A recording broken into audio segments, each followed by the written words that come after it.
menangani apa namanya, sebetulnya pasien itu seperti apa namanya, jadi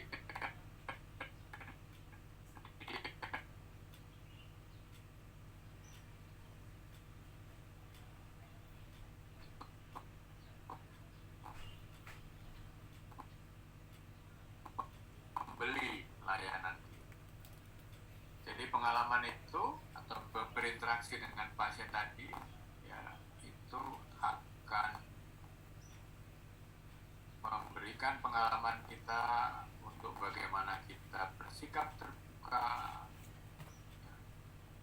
lalu tetap memperhatikan masing-masing individu, memahami, menghormati, dignity. Apa dignity ini?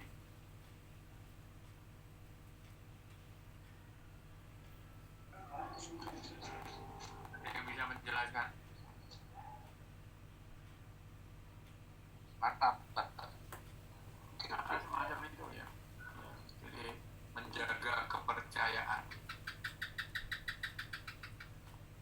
And choice in all matter.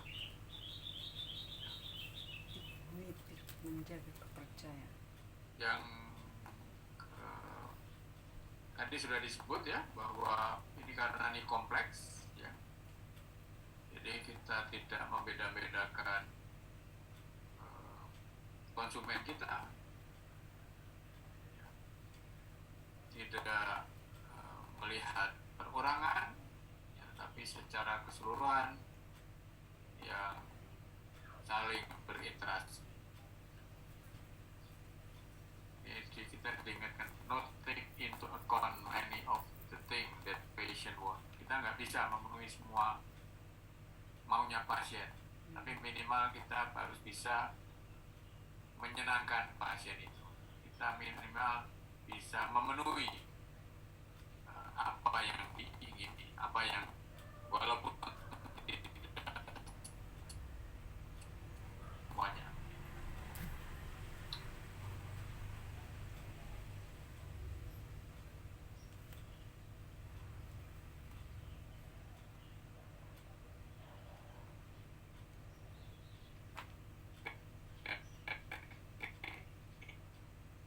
Elemen-elemen PCC komprehensif itu semua kebutuhannya bisa terpenuhi, not just in some, tidak hanya sebagian, dan itu should be addressed.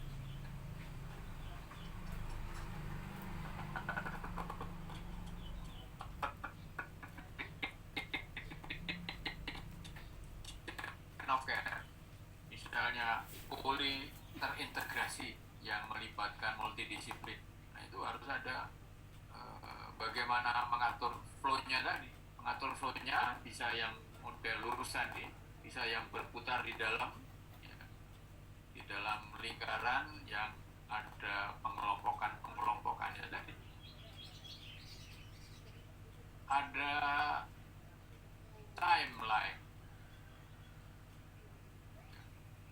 jadi nggak bisa berlama-lama di sebuah simpul,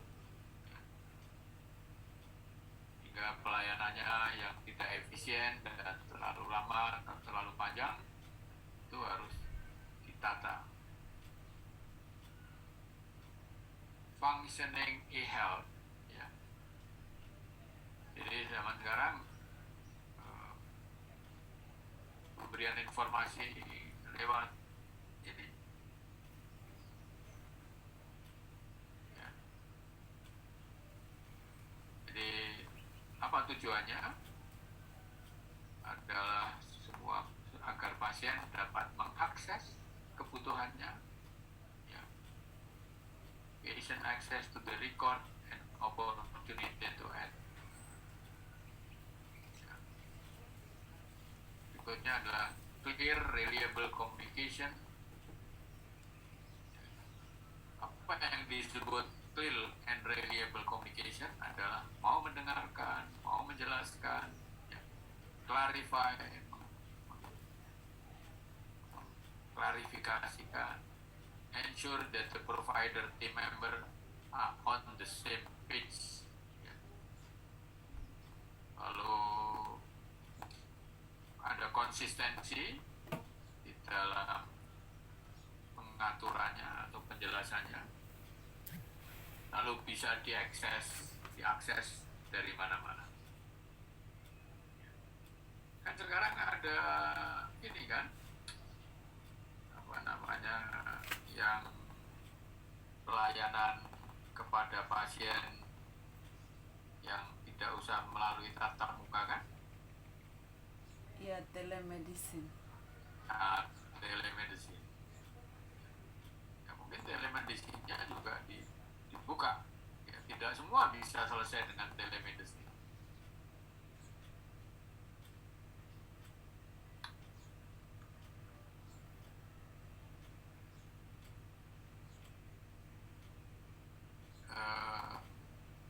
Ini yang perlu diperhatikan adalah kenyamanan.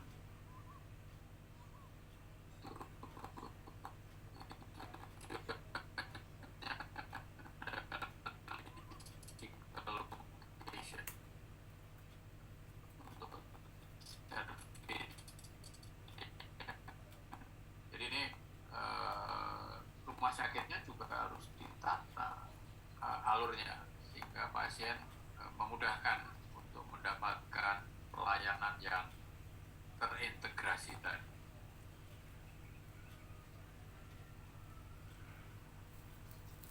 Ada yang punya pengalaman mengembangkan pelayanan terintegrasi itu yang memudahkan pasien?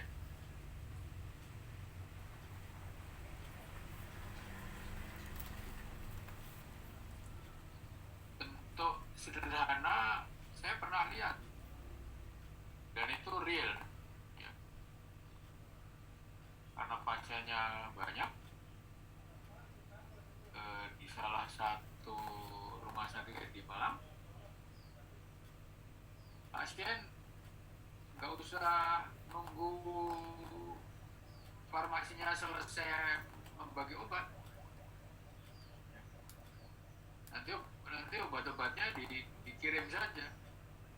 Pernah tahu itu?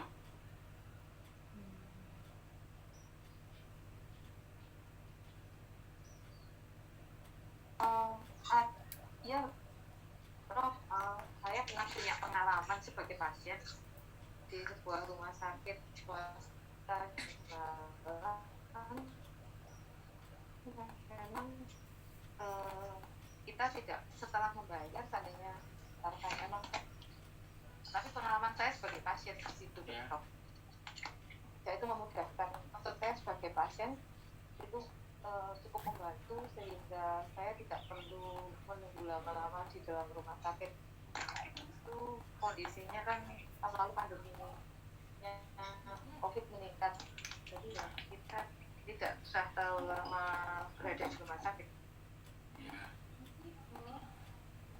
itu bagian dari tadi usaha PCC tadi. Tapi PCC tidak hanya itu saja, harusnya membuat sebuah upaya inovasi ya sesuai dengan masalah di tempatnya yang bisa menyelesaikan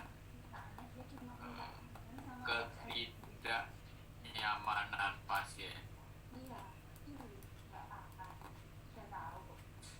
Ada yang ngasih kuliah lagi tuh selain saya? Bu Sakina, tolong di-unmute.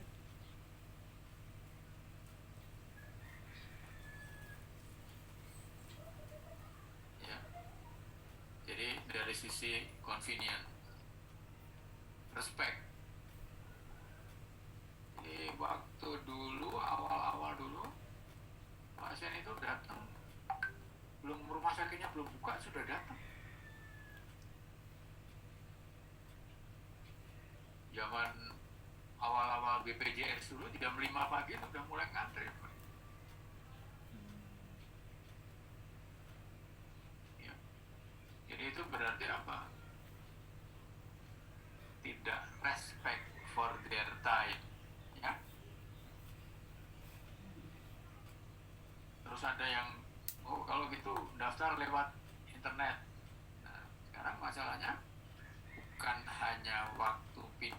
satunya saja, tapi bagaimana seterusnya. Ada yang terus membuat batasan. Wah, kalau begini nggak nyaman untuk semuanya. Ya, jadi macet di mana-mana. Ya, akhirnya, tapi ini penyelesaiannya bukan penyelesaian yang menyeluruh. Misalnya saya bilang pasien saya jangan lebih dari jumlah segini, segini aja. Kalau lebih dari situ, ya ditaruh di jam praktek yang berikutnya lagi atau yang lainnya, sehingga nggak numpuk semuanya di situ. Itu yang menyebabkan PCC itu mempunyai berbagai sisi yang perlu mendapat perhatian dan penyelesaian satu persatu. Dibutuhkan empathy dan understanding yang lalu efektif dengan waktu, ya. Kemudian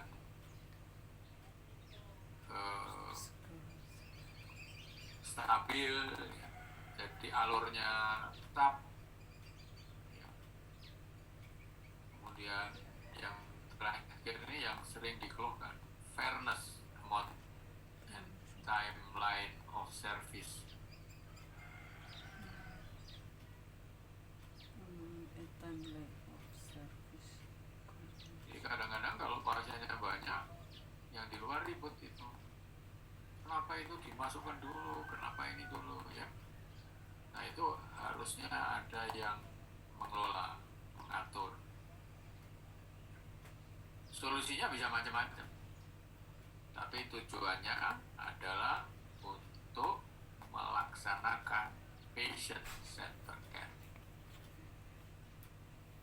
Bisa ditangkap ya maknanya ya? Bisa, Prof.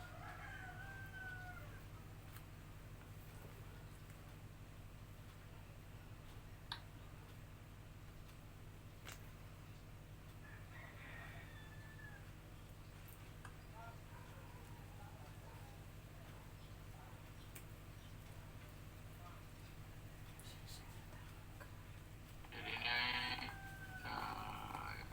ada 5 principle.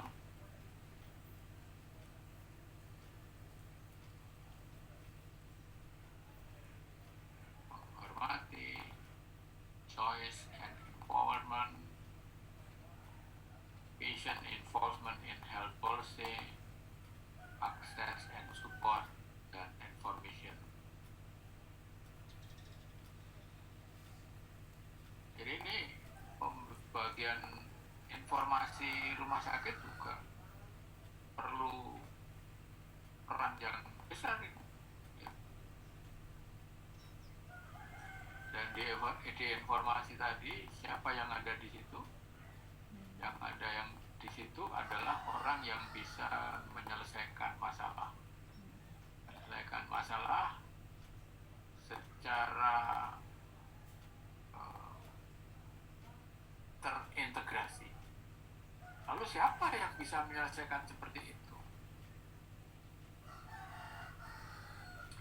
Di beberapa tempat itu yang duduk di informasi itu orang yang senior, seorang perawat yang senior, yang dia bisa mengerti dan menguasai keseluruhannya, dan dia disebut sebagai case manager. Jadi dia tahu bahwa apa yang dibutuhkan pasien dan apa saja yang akan diperoleh oleh pasien itu, sehingga dia bisa memberikan informasi dengan baik dan bisa mengatur.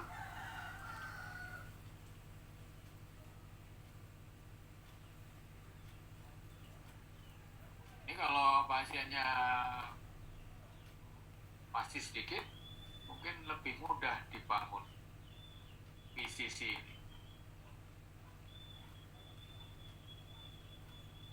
Saya mau dengar nih komentar para mahasiswa.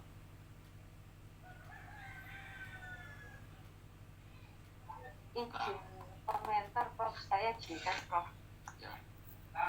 Jadi gini Prof, yang sering kita temui di lapangan itu adalah kita sering berhadapan dengan pasien rujukan dari FKTP misalnya itu Prof ya. Dari FKTP dia sudah dimotivasi misalnya dia harus ada tindakan di rumah sakit gitu ya Dok. Ya Prof, itu pasien kan kecenderungannya untuk kalangan tertentu itu kan tidak pernah menanyakan, maksudnya dia sudah manut-manut aja, seandainya disuruh operasi ya operasi kayak gitu ya Prof ya. Terus kadang-kadang kalau dokternya mencoba untuk memberikan edukasi, memberikan pilihan atau memberikan informasi, itu malah mereka sepertinya merasa tidak memerlukan informasi tersebut gitu Prof. Nah, dalam kondisi seperti itu sebaiknya apakah kita tetap, itu kan karena ada kaitannya dengan keinginan dan kebutuhan pasien tuh Prof. Nah, dalam kondisi seperti itu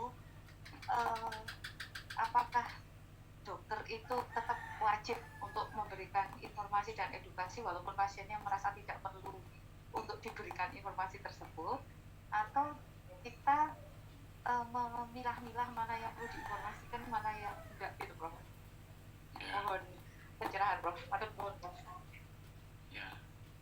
Contoh realnya itu begini. Pasien datang sudah dari luar, dia sudah dengan setting bahwa dia minta diperiksa MRI. Ya. Padahal kita tahu bahwa tidak ada indikasi untuk di MRI. Ya. Jadi ini ya kita harus pandai menjelaskan untung ruginya di MRI, gunanya apa di MRI. Ya. Tentu dia harus berhadapan dengan seseorang yang kompeten untuk menjelaskan itu.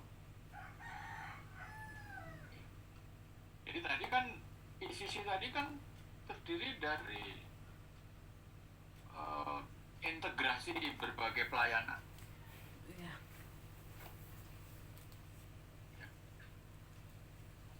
Sehingga ya mestinya ada penjelasan, ada brosur tentang MRI, ya, apa indikasinya, lalu juga mungkin juga perlu dilakukan edukasi ke pasien. Jadi makanya tadi di awal-awal tadi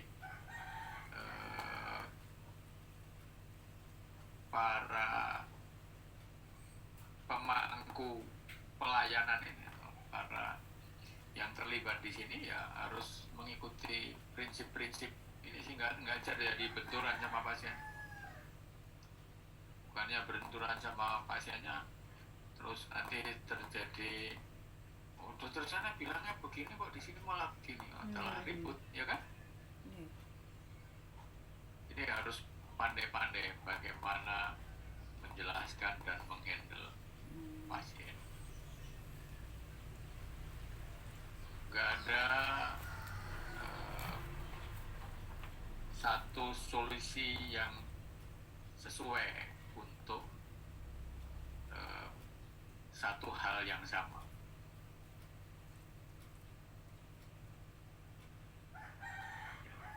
Tapi paling tidak kita harus memahami bahwa hal-hal seperti itu bisa terjadi di proses layanan tadi. Coba misalnya kita lihat ya ini, kenapa kok dia pakai model yang seperti ini? Kalau dikelompokkan di unit-unit tadi, dihadap unit 1, unit 2, unit 3, pasien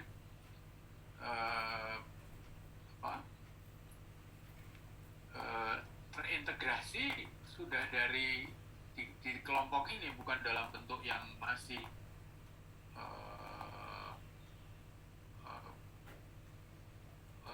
beraneka ragam. Ya. Kalau yang kayak begini, terus menyelesaikan masalahnya menjadi lebih mudah dibandingkan dengan misalnya yang seperti begini. Dia harus melewati berbagai fungsional dan ada individu yang bermacam-macam berputar-putar, ya kan. Kalau ini mungkin dia sudah diarahkan ke satu unit sehingga penyelesaiannya menjadi lebih mudah dan lebih memuaskan dan lebih berpihak kepada pasien. Tapi kita juga harus ingat bahwa kita tidak bisa memuaskan semua keinginan pasien. Yeah. Not take into account many of the things that patient want. Jadi jelaskan, seperti tadi, minta pemeriksaan ini, minta pemeriksaan itu. Kadang-kadang malah datang dengan mengatakan begini, saya ini saraf kejepit, jadi saya harus dioperasi. Misalnya kayak begitu. Nah, ini kita memang harus menjelaskan. Nah, siapa yang menjelaskan itu harus disesuaikan dengan masalahnya apa. Kalau masalahnya semakin rumit, semakin tinggi, mungkin yang mensolusi yang lebih tinggi lagi.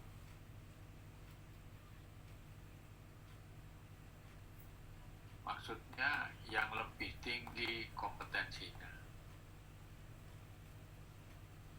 Mungkin gitu ya, Bu, ya. Gitu, Prof. Gitu. Atur nuwun, Prof.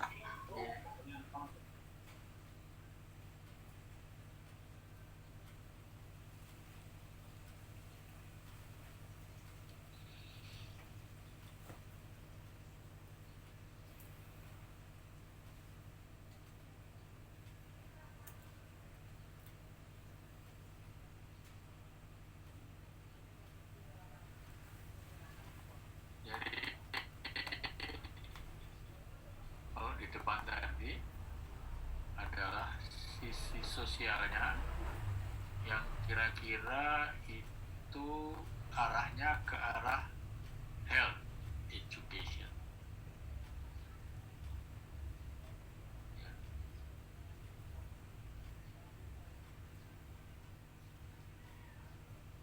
Jadi semua yang terlibat harus disadarkan bahwa mereka punya fungsi untuk memberikan health education kalau pasiennya belum tahu. Yang seperti tadi, yang disampaikan tadi, itu terkait dengan health education.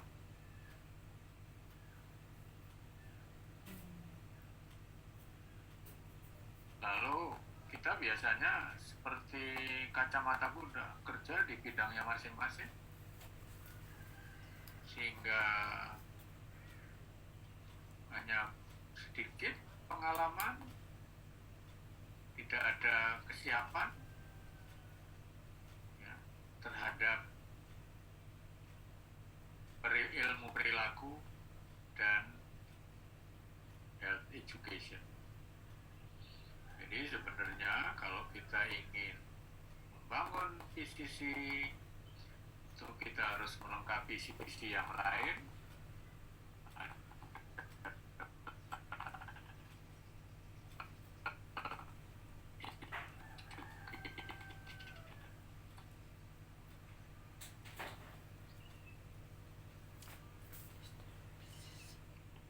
Ini untuk membangun visi mungkin diperlukan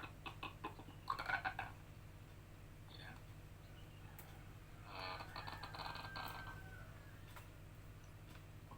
orang yang memahami public health, hingga adalah sebuah profession yang memperhatikan atau menekankan pada public health, pada primary, secondary prevention, ya, dan kalau di rumah sakit adalah tertiary prevention.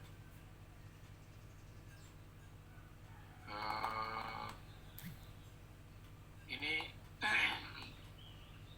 satu sisi yang sering dilupakan atau sering tidak dianggap. Ya, pokoknya kita bekerja sesuai dengan keinginan kita, sesuai dengan dan bekerja sendiri. Ini nanti para direktur harus paham, karena para dokter yang di hire di situ itu sukanya semaunya sendiri. Iya. Sebetulnya bukan salahnya dokternya di situ, salahnya karena tidak ada yang mengatur. Benar nggak gitu?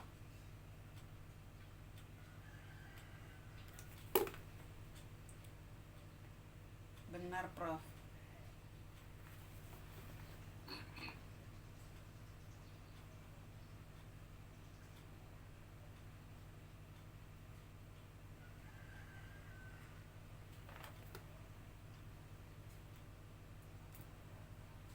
Ya ini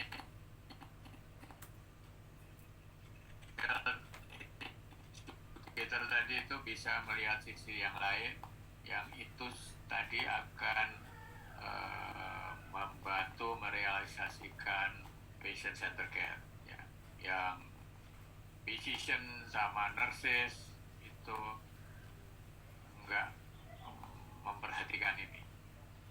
Dia dengan kacamatanya melihat ke masalah yang sempit, bagaimana menyelesaikan masalah pasien tadi dari sisi pandangannya terhadap penyakit atau terhadap apa yang diderita oleh pasien tadi.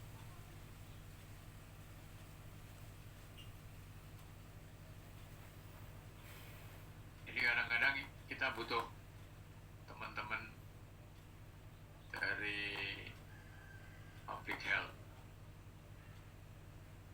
yang terkait dengan populasi, policy, ya, perubahan lingkungan, ya, dengan memperhatikan atau upaya untuk merubah perilaku.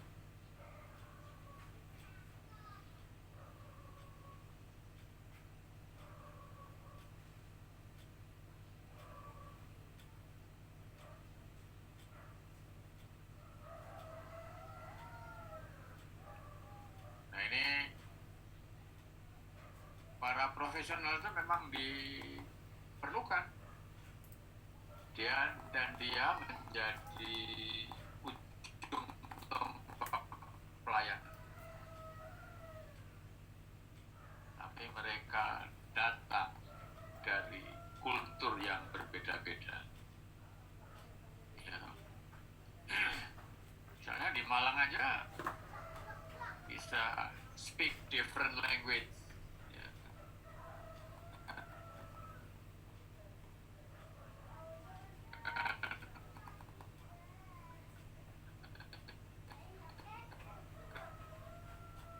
Yang berbeda-beda.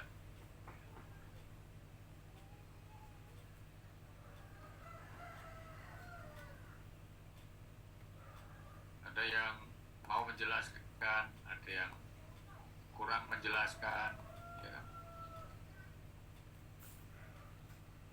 Jadi ini juga harus menjadi perhatian.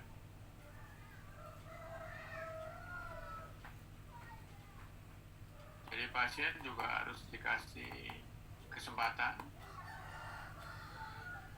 untuk mendapatkan informasi yang objektif, ya, lalu mendapatkan feedback,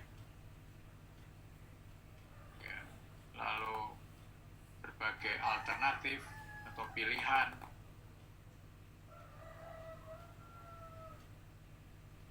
Kita juga harus bisa menjelaskan bahwa kelebihan dan kekurangan pilihannya masing-masing.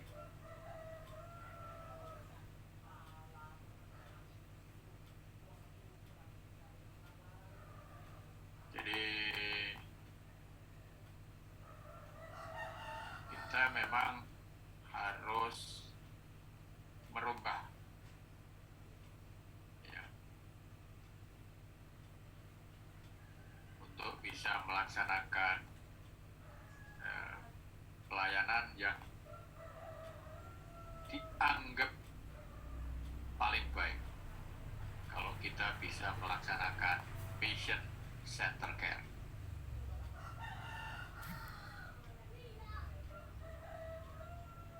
Ada yang mau ngasih komentar?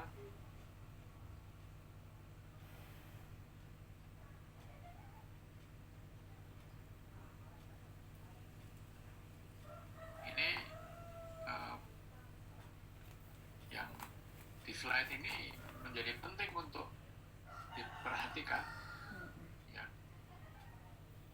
karena petugas-petugasnya bisa punya kultur yang berbeda-beda.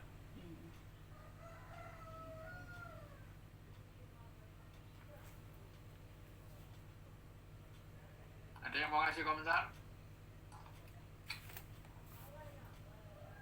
Izin Prof, ingin memberi komentar. Kalau misalkan saat ini di rumah sakit kami, seperti yang tadi ditunjukkan di alur dari unit satu dari unit dan unit yang lain dikaitkan dengan ini, kadang di unit yang lain sudah ada SOP-nya agar mengimplementasikan memberikan informasi kepada pasien. Contoh misalkan sudah memberi informasi bahwa dokumen rekam medis tidak boleh dibawa pulang, tetapi dokter sendiri memberikan status pasiennya kepada pasien untuk bawa pulang agar menghindari pasien datang tidak menunggu lama. Seharusnya kalau misalkan komunikasi itu diperbaiki, maka pasien itu kan tidak akan protes terhadap pelayanan yang ada di rumah sakit itu sendiri. Tetapi karena pasien lebih percaya pada dokter, maka pasien tersebut mengikuti kemauan dokter atas perintah yang diberikan, sehingga akan mempengaruhi juga pelayanan tersebut, dan pasien tersebut juga tidak merasa puas terhadap unit tersebut atau bagian tersebut yang sudah memberi informasi sesuai dengan aturan yang ada, tetapi di pihak lain yang belum tidak setuju atau share yang diberikan oleh unit tersebut. Maka apa yang harus dilakukan ya dari direktur itu sendiri yang memberi solusi agar jangan memihak. Tetapi kalau misalkan berhubungan dengan dokumen, biasanya direkturnya ya memihak ke dokternya bahwa ya dokter yang memutuskan suruh berikan kepada pasiennya, ya suruh bawa aja, yang penting dokumennya jangan sampai hilang, seperti itu. Tetapi pengaruh juga komunikasi. Jika dokumen pasien itu tidak ada, maka pengaruh juga komunikasi antara dokter yang satu dengan dokter yang lain, spesialis satu dengan spesialis yang lain, karena kadang pasien lupa bawa itu status pasiennya dari rumah, kadang lupa di taksi, kadang lupa di tempat belanja, sehingga ya itu juga salah satu yang sangat mempengaruhi dengan untuk memberi informasi kepada pasien yang seharusnya bisa memberi solusi juga untuk patient center care-nya, tetapi hanya karena dari orang petugas rumah sakitnya itu sendiri, Prof. Itu aja, terima kasih. Jadi itu artinya apa? Artinya memihak ke satu sisi, lalu dia merugikan yang lainnya. Jadi misalnya nanti ada masalah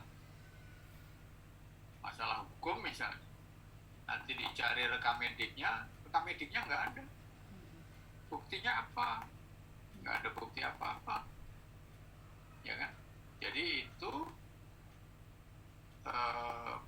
bukan patient center care lagi, bukan pelayanan yang terintegrasi seperti yang disebutkan di depan tadi. Jadi kalau gitu nggak ada kolaborasi, nggak ada kerjasama, nggak ada saling mempercayai. Ya. Jadi itu harus ditata ulang, disadarkan menjadi sesuatu yang lebih baik.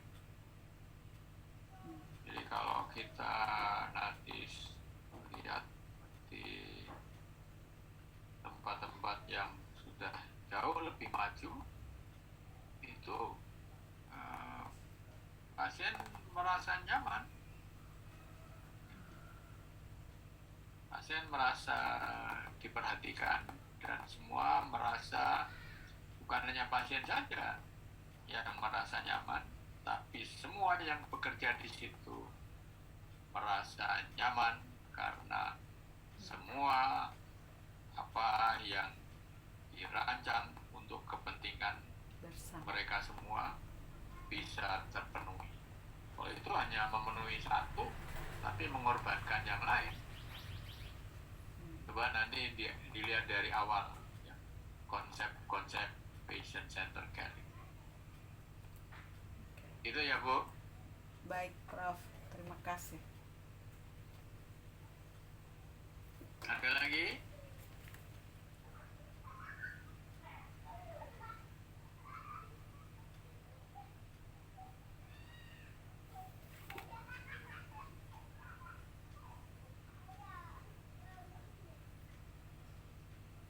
Jadi kalau yang seperti tadi itu artinya tidak ada collaboration.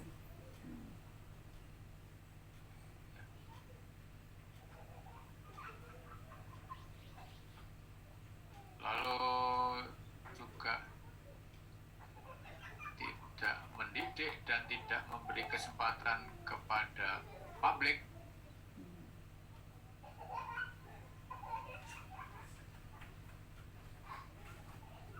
Ya.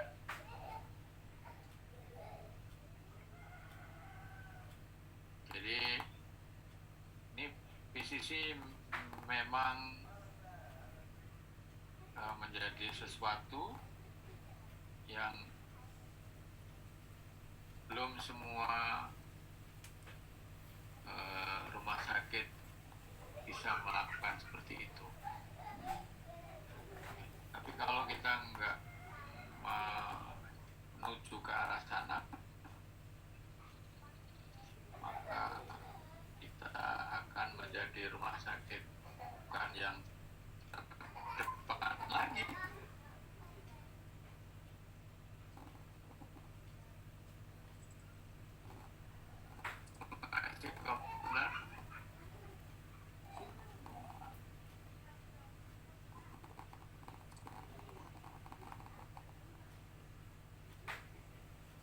Suaranya kurang keras.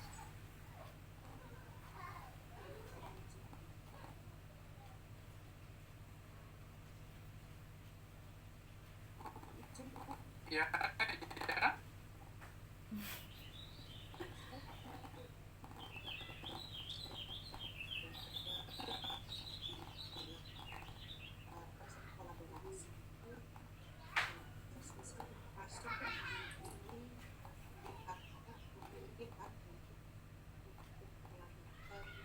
Kolaborasi dengan mengembangkan medis antara komplementer. Kalau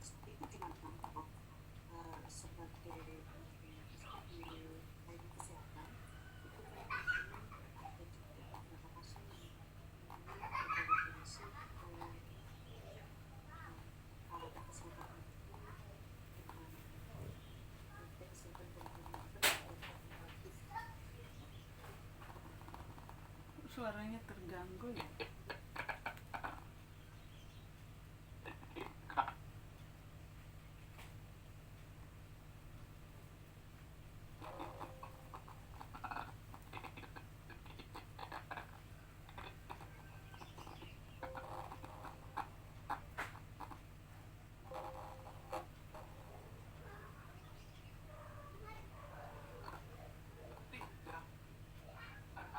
Modern medicine-nya tuh berkembang dengan sangat sehingga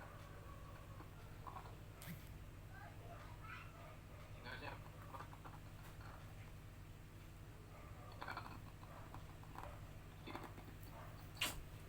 Bermasalah janinnya.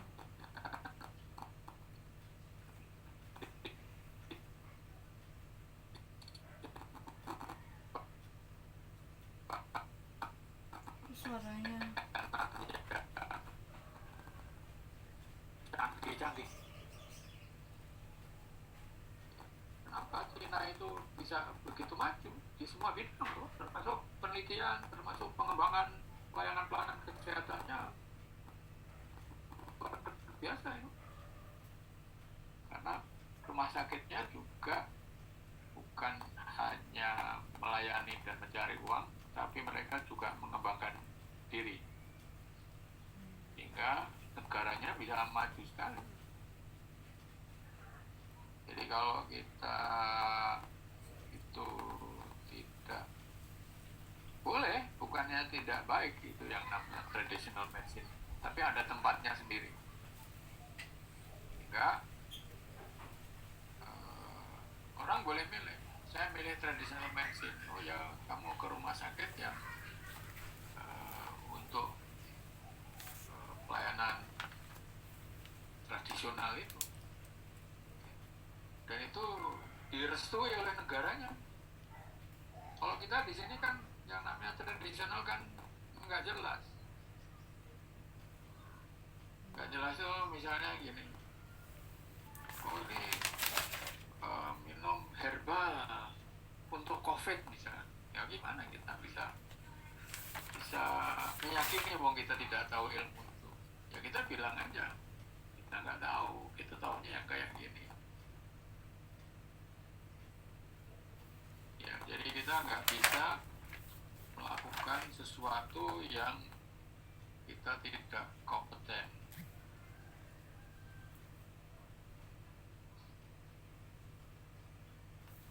Itu pendapat saya ya. Mungkin ada pendapat yang lain.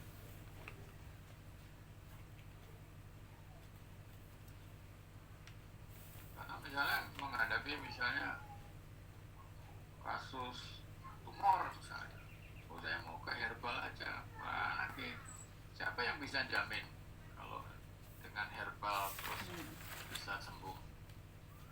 Wong dengan pengobatan modern pun kita ngitungnya masih 5 year survival, 10 year survival gitu.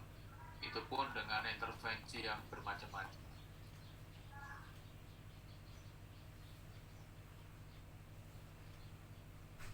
Misalnya sekarang kan berkembang itu namanya pain clinic untuk mengatasi nyeri saja. Bagaimana supaya pasien tadi tidak menderita karena nyerinya. Itu juga perlu pelayanan yang terintegrasi. Kalau hanya dilayani simptomatiknya saja tanpa definitif treatment, ya nanti juga merugikan pasien. Jadi kalau menurut saya ya kita dengan ilmu yang normal-normal saja yang kita kuasai aja. Tapi semuanya harus dikemas dalam bentuk pelayanan yang integrated tadi, yang tujuannya adalah untuk berpihak pada pasien. Berpihak pada pasien itu bukan hanya luarnya saja, bukan hanya lahirnya saja, tapi juga konsep dasarnya, ya, termasuk batinnya. Bisa dipahami?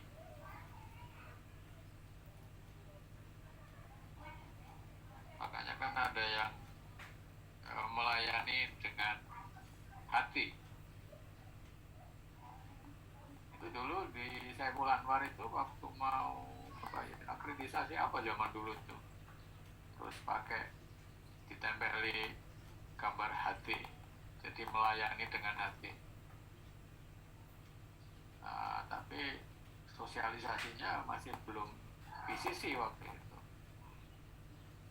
cuma kayak bikin apa namanya, kalau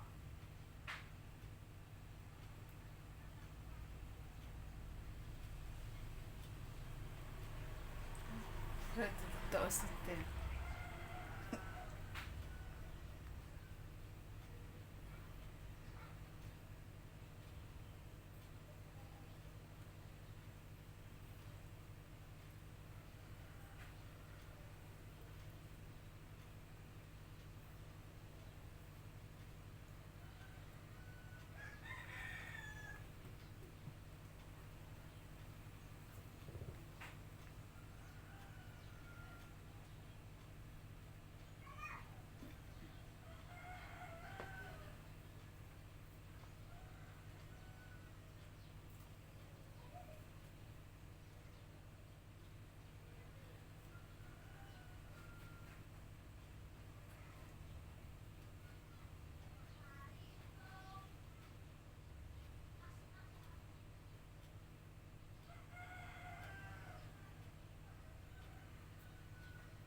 terfasilitasi community participation,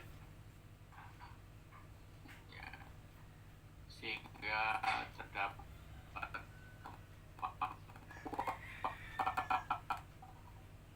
ada pelatihan, ya, juga ada education, edukasi ke pasien, dan memperhatikan budaya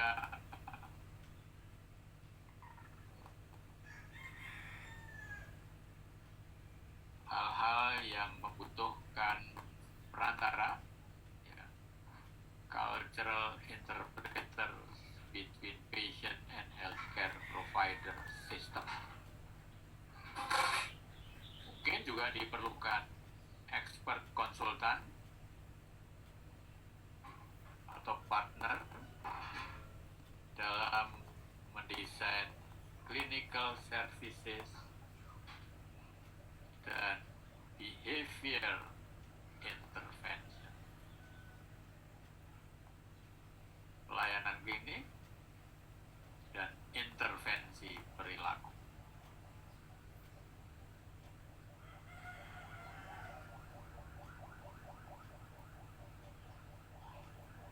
Hal-hal yang menjadi isu yang kritis adalah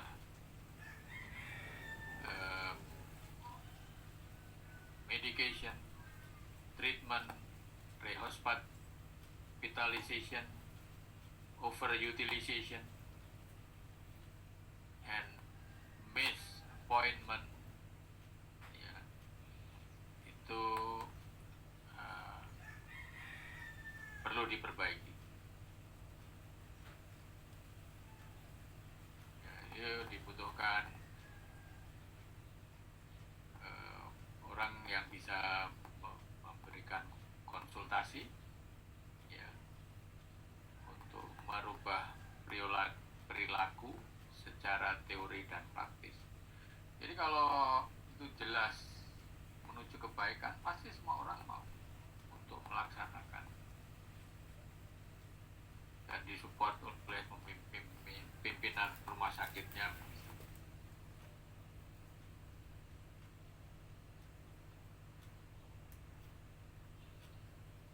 Ada nggak rumah sakit yang bisa dijadikan contoh?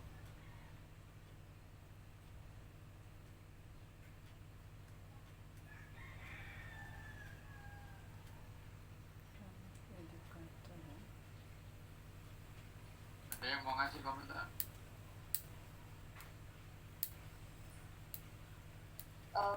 Izin memberi komentar, Prof. Ya. Mungkin seperti yang sudah dilakukan oleh Karin Hospital waktu hospital visit kemarin, Prof. Itu kan mereka benar-benar menerapkan pasien center care, kemudian tidak hanya memberikan terapi kuratif aja, tapi juga promotif, kemudian preventif, itu semua jalan, serta rehabilitatif semua jalan bersamaan. Ya. Di rumah sakit mana yang jadi di tempat studi banding? Kemarin hospital visitnya di Karin, Thailand, Prof. Thailand itu ya. Di Thailand, Prof. Ya. Jadi kita kadang-kadang harus lihat tetangga-tetangga kita. Tapi Thailand bisa menjadi contoh. Thailand itu ini sekali, cepat sekali menyesuaikan situasi. Di suatu saat mereka ingin mendapatkan pasien-pasien asing yang banyak. Mereka kreatif. Salah satunya tadi membuat layanan yang terintegrasi. Lalu ditambah dengan hal-hal yang menarik untuk mereka mau datang berobat ke Thailand. Itu butuh inovasi itu. Jadi untuk mencapai tujuan yang sama, inovasinya bisa macam-macam, dan inovasi itu tidak akan pernah berhenti.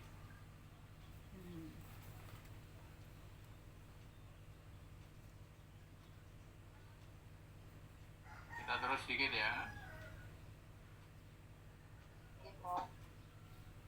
Yang ini, ada yang sudah pakai electronic medical record?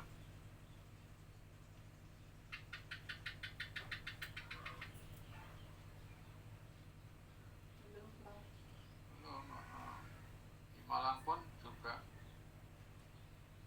ada yang baru memulai. Di kami pakai, Prof, di RSC lama. Sudah pakai ya? Iya. Ya. Ya, ini akan sangat memudahkan. Ya. Jadi transfer informasinya menjadi cepat. Pasiennya belum datang, hasil labnya sudah ada di situ. X-ray-nya sudah muncul di situ.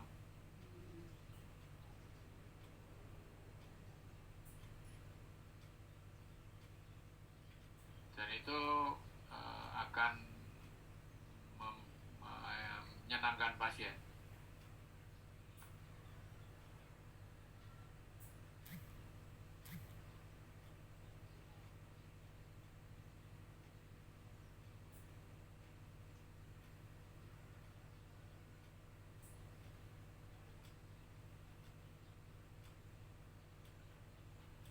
Jadi banyak hal yang harus dibenahi dengan berbagai macam upaya. Ya.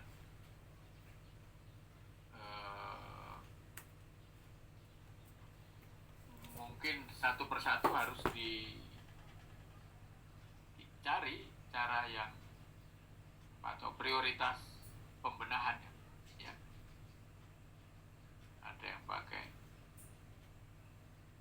joint training of health educator and clinical health professional, ya, dan sebagainya.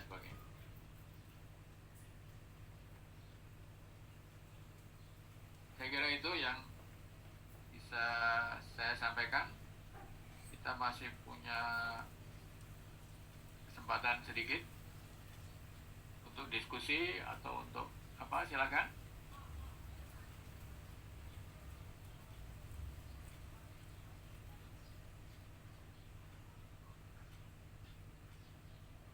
Saya stop share ya. Oke, Prof. Monggo. Ya, silakan. Siapa yang mau ngasih komentar? Kira-kira kalau Anda nanti kembali ke rumah sakit, apa yang Anda mau potret? Dan apa yang Anda mau lakukan di sana?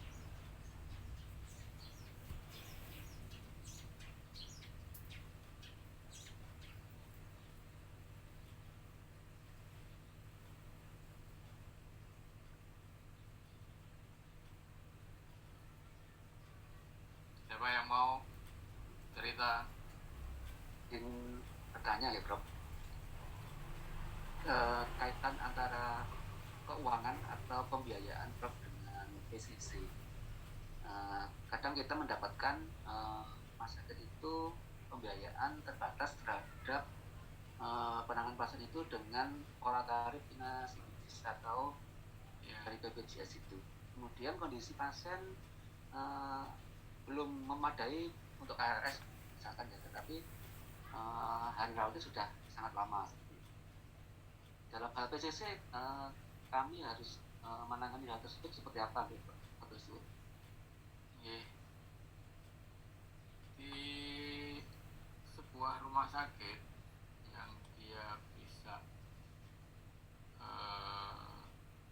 melayani pasien yang nggak terbatas, misalnya pasien asuransi dijamin oleh company-nya, dijamin oleh apa namanya asuransinya, itu lebih mudah kita mengembangkan pelayanan sehingga tidak ada pihak yang dirugikan. Nah, ini para pimpinan rumah sakit ya harus pandai-pandai untuk menyesuaikan sehingga PCC-nya juga tidak dilupakan, tetapi rumah sakitnya juga tidak bangkrut. Saya kira beberapa sudah bisa melakukan itu, tapi mereka dengan terpaksa membuat dua wing yang berbeda. Jadi tanpa merugikan yang BPJS, artinya mereka mendapatkan pelayanan yang baik, tapi juga ada pelayanan di sisi yang lain yang lebih memperhatikan PCC. Saya kira memang tidak semua rumah sakit bekerja sama dengan asuransi yang besar-besar itu ya. Tapi kalau kita dengan asuransi yang besar, mereka tidak terbatas dengan pembiayaannya. Apalagi masuk VIP dan sebagainya, sehingga PCC tadi bisa diintegrasikan, bisa dilaksanakan, dan itu semua menjadi tidak dirugikan. Tapi bukan berarti BPJS tidak bisa ya. Itu dengan berbagai strategi gitu, mereka bisa melayani BPJS.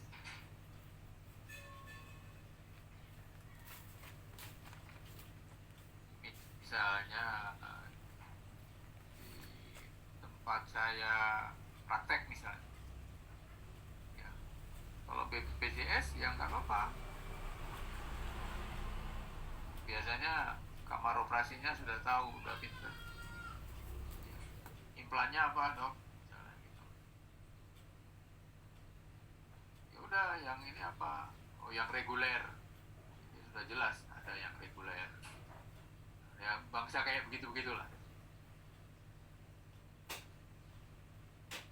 Jadi itu harus pandai mengelola supaya rumah sakitnya tetap hidup dan rumah sakitnya tetap menyenangkan.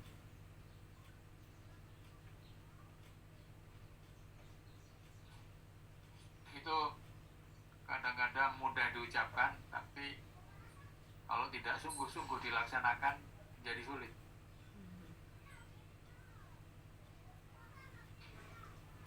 Dan rumah sakit harus bisa mengatur seperti begini. Misalnya udah dihitung case mix-nya, maksimal cuma segini. Nah, itu rumah sakit harus memberitahu ada nggak alternatif yang lain.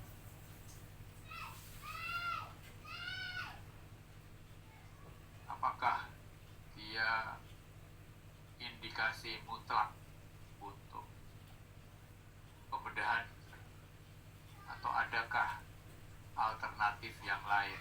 Nah, itu kadang-kadang bisa tapi bukan berarti itu mengorbankan PCC, bukan.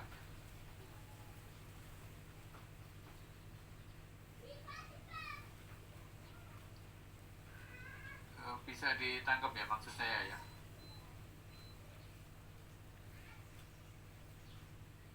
Bisa.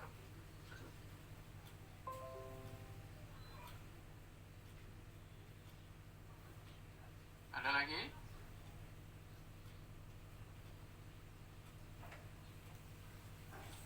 Waktunya sudah lewat ya.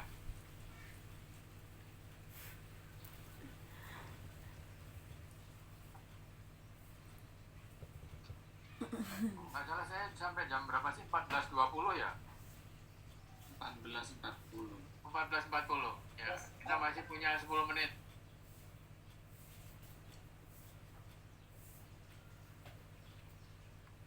Ayo siapa?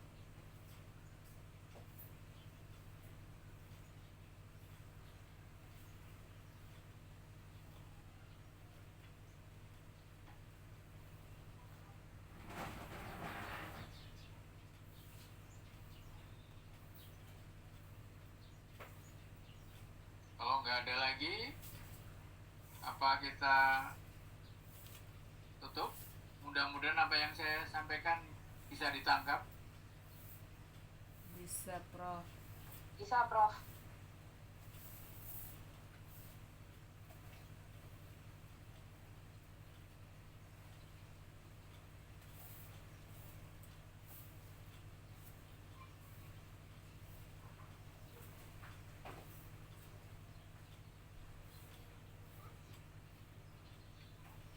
Kalau nggak ada lagi yang ngasih komentar,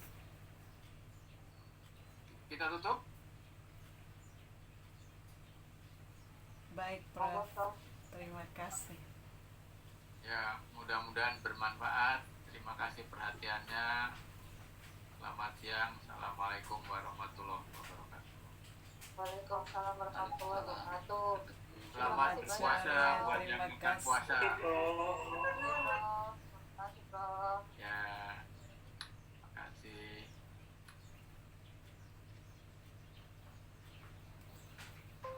Yan, pulsa ka lahir din na kare. Travel town.